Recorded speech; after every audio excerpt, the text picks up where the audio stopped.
balik lagi sama aku Ina.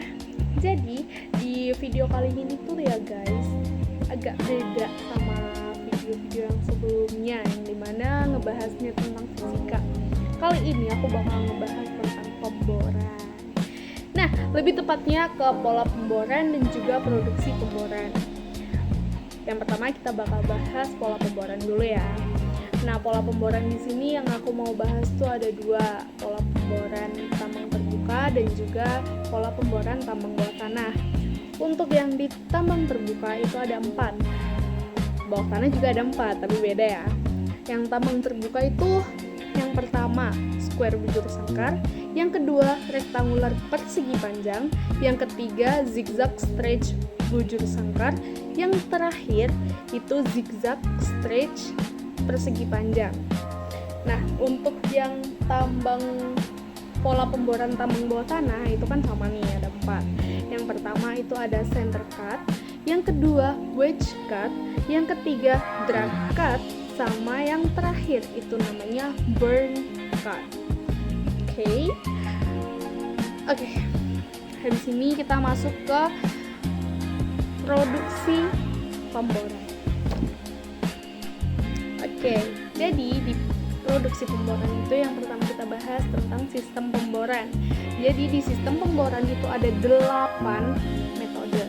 Metode yang pertama itu mekanik, yang kedua itu ada thermal, yang ketiga hidrolik, yang keempat sonik, yang kelima kimiawi, yang keenam elektrik, yang ketujuh seismik, sama yang terakhir itu nuklir. Nah, habis itu untuk di produksi pemboran ini juga ada beberapa faktor yang mempengaruhi produktivitas pemboran. Faktor apa aja itu?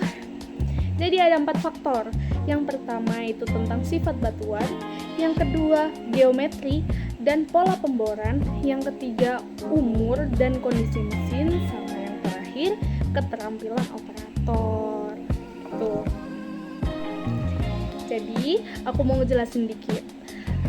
Yang aku bilang tadi sifat batuan, itu maksudnya sifat batuan itu ada lunak sama segar. Kalau lunak itu biasanya lebih mudah untuk dibor. Tapi ada beberapa batu yang agak susah untuk dilakukan pemboran kalau dia punya operatornya tidak handal, itu biasanya tuh susah gitu. Itu di batu lempung itu biasanya susah gitu. Terus ada di geometri dan pola pemboran, itu yang dilihat tuh diameternya, kedalaman dan juga kemiringan. Untuk yang di umur dan kondisi mesin itu ada 4. Kesediaan mekanik atau mechanical availability. Yang kedua ada kesediaan fisik atau physical availability.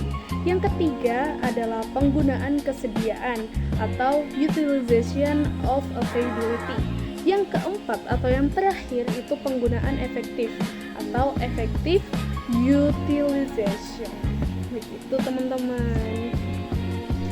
Halo guys, jadi di produksi pemboran ini ada contoh soalnya. Mari kita lihat.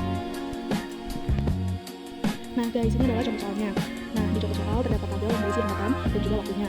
Soalnya adalah pemboran tambang batubara. Untuk waktu kerjanya dari Senin sampai Kamis dan juga Sabtu itu 7 jam. Dan untuk hari Jumat itu 6 jam. Ada soal kita disuruh untuk hitung MA, PA, UA dan juga EB-nya.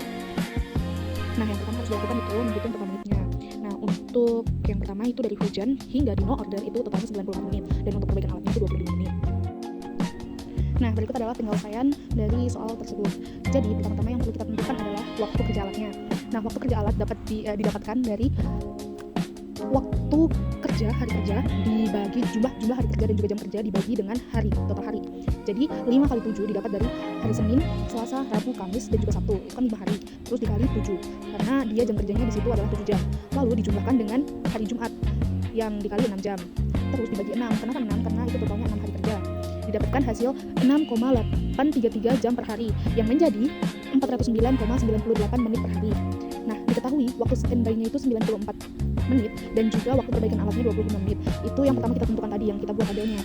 Terus habis itu Didapatkan nih waktu kerja alat totalnya itu adalah 409,98 dikurang 94 dikurangi 25 yang hasilnya adalah 290,98 menit per hari. Kemudian dilanjut dengan mencari MA-nya. Rumus MA itu adalah W per W tambah R dikali 100. W di sini artinya working hours atau waktu kerja alat. Untuk R-nya itu adalah repair hours yang artinya waktu perbaikan alat. Otomatis kita masukkan nilainya. W-nya yaitu 290,98 dibagi dengan 290,98 ditambah 25 dikali 100% yang menghasilkan MA-nya yaitu 92,088%. Nah, berikutnya yaitu kita mencari TA, AU, dan juga EU. Untuk TA, rumusnya adalah W tambah S per T, di mana W adalah working hours atau waktu kerja alat, S adalah standby hours atau waktu tunggu alat, dan T adalah jumlah jam tersedia, di mana itu penjumlahan dari W tambah R tambah S dikali 100. Lalu dimasukkanlah nilai-nilainya. Jadi 290,98 ditambah 94 dibagi dengan 290,98 ditambah 94 ditambah 25 dikali 100%. Didapatkan hasil yaitu 93,902%. Kemudian untuk UA, rumusnya adalah W per W tambah S dikali 100%. Dimasukkanlah nilainya 290,98 per 290,98 ditambah 94 dikali 100% dan didapatkan hasil yaitu 75,583%. Kemudian langkah yang terakhir yang dicari yaitu adalah EU dengan rumus W per T dikali 100%. Masukkan nilainya yaitu 290,98 dibagi atau per 290,98 ditambah 94 ditambah 25 dikali 100% dan didapatkan hasil EU adalah 70,974%.